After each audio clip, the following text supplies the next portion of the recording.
I just finished testifying in front of the House Oversight Committee. I did it for two reasons. First, I love my country, including our Constitution.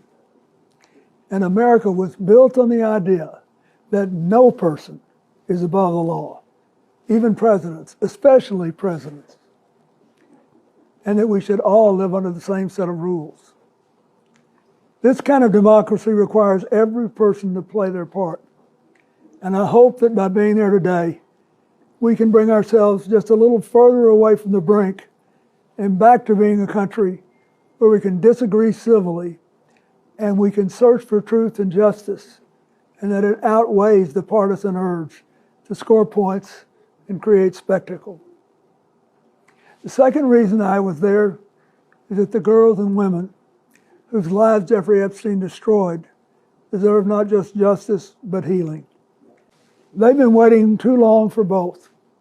Though my brief acquaintance with Epstein ended years before his crimes came to light, and though I never witnessed during our limited interactions any indication with what was truly going on, I offered the little I do know in the hopes that it would help prevent anything like this from ever happening again.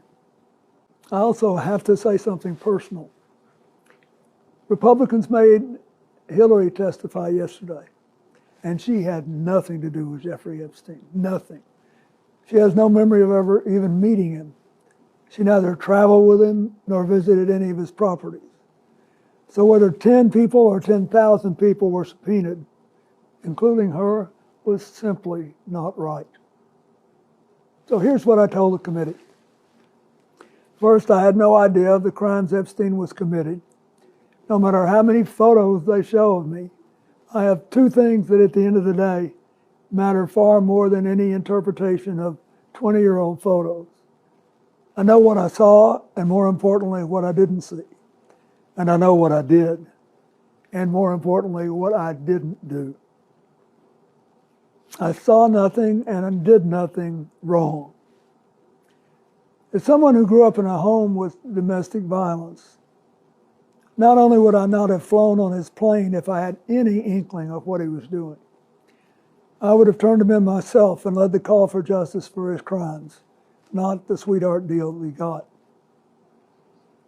But even with 20/20 hindsight, I saw nothing that ever gave me real pause. We're only here today because Epstein hid it from everyone so well for so long. And by the time it came to light with his 2008 guilty plea, I had long stopped associating